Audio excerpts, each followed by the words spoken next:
Would you believe me if I told you that what you're looking at right now was filmed in ETS2? I have been playing this game since 2014. I've bought every DLC, tested hundreds of mods, changed graphics, physics, trucks, like I was always chasing something. I've always enjoyed the base game, but part of me kept looking for more, hoping that I'd find something that would make me fall for it again and again. And every now and then, I do. Last week, it happened again. I was having my coffee, browsing the internet, pretty much went looking for copper, but I found gold.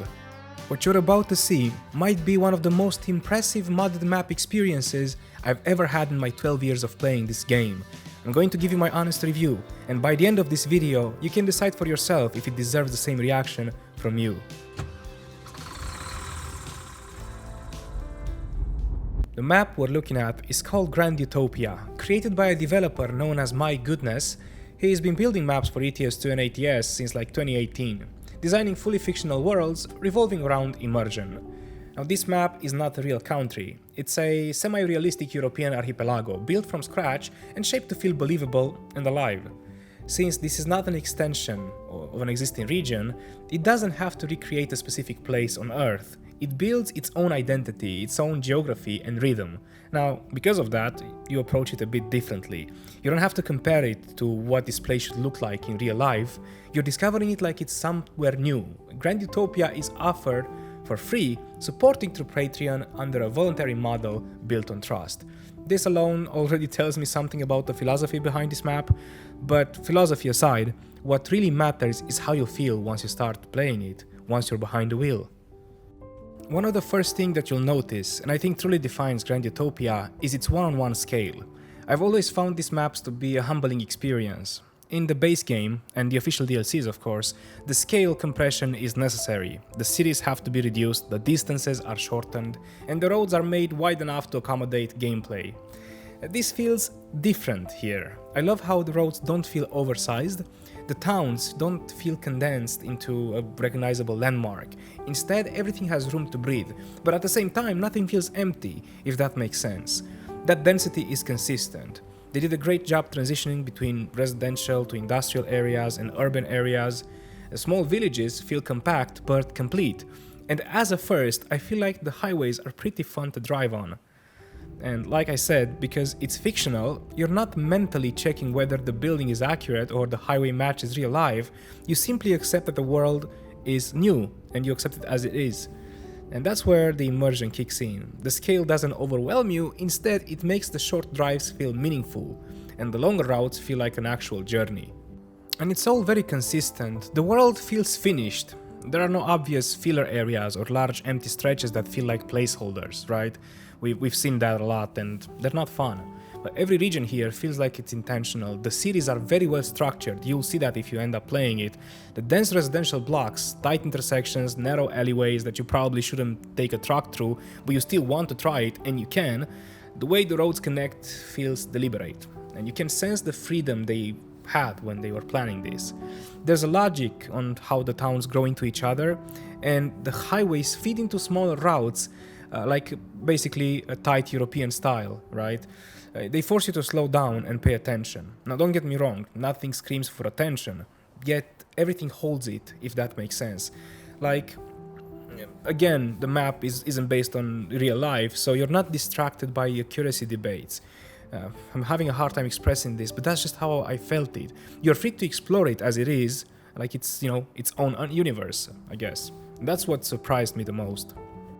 Let's talk about the driving experience, because I think that's my favorite part. Driving in Grand Utopia feels very European, but in a way that's more grounded than what you're used to in the base game. The first thing you notice is the road width. Like I said, you feel that they are no longer oversized to comfortably fit any trailer at any speed. They feel a bit tighter, closer to what you'd expect the real regional networks to feel like. So you have to pay more attention to positioning, maybe respect the corners a bit more. Roundabouts and intersections can demand a bit of more precision from what I've experienced. And yet, it never feels frustrating. The GPS routing works as well. I've never had issues with it. The signage makes sense, and the road logic is pretty clear.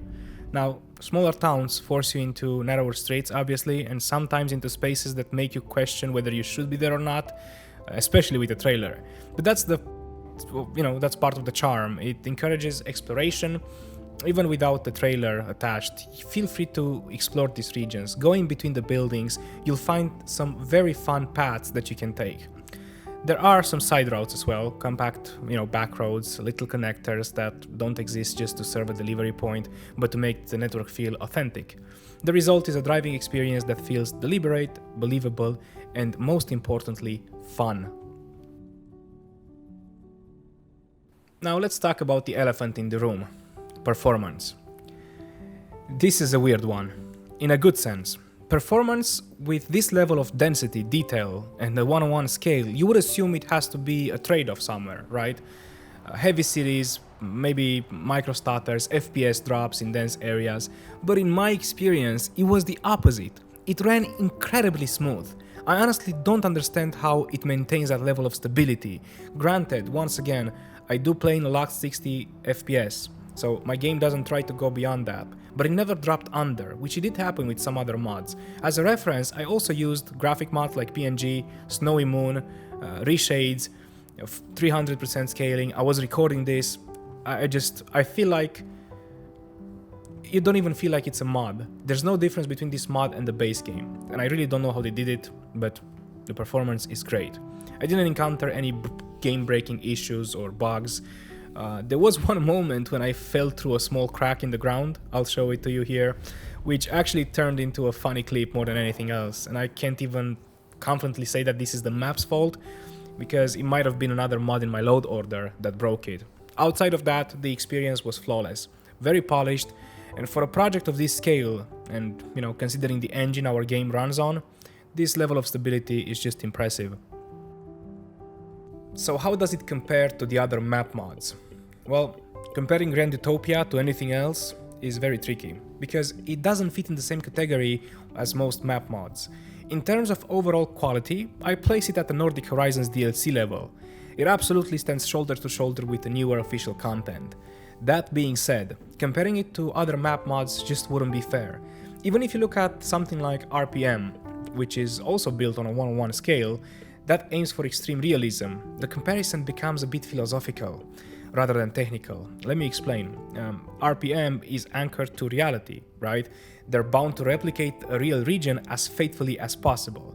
Where Grand Utopia isn't constrained by that. It has the freedom to imagine, to design without geographic limitations, to create something that feels believable without being obligated to copy anything or stay true to a real, city. Depending on what you personally prefer, strict realism or creative world building, you might find it equally impressive, on some aspects even more captivating. And at the end of the day, what stayed with me, it's how it made me feel while playing it. That's the most important thing. I planned to test this map for a couple of deliveries maybe, and instead I ended up spending somewhere between 10 and 15 hours inside it without even realizing how much time has passed. Not in one go, right? But I just kept playing and I couldn't stop, and that rarely happens anymore. After more than a decade with ETS2, you think you've experienced most variations of, what the game can offer. But Grand Utopia made everything feel fresh again, and I just don't know how I missed it and how I never tried it before, but I'm so glad I did. I was always curious, I was always attentive, because I wanted to see what's behind the next intersection, what the next town looked like, right? It felt like I was visiting a country for the first time. That's the best comparison I can find. And I tell you truly, as I am writing this, it feels that those might be some of the best hours I've ever spent in ETS2. And that's the highest compliment I can give it. Whether it becomes something that I'm always gonna play, or just something you explore for a while, it's really up to you. But for me, it delivered something that I didn't even realize that I was still looking for. If you're still here watching, genuinely I want to say thank you. I have so much planned for the next months and I cannot wait to share it with you guys. If you're not subscribed yet and you enjoy this kind of content, make sure you hit that button and join us for what's coming next. I am pushing very hard to reach 10,000 subscribers until April. A big thank you as well to the newest members who joined the channel. That extra support truly means the world to me, and it does make a difference.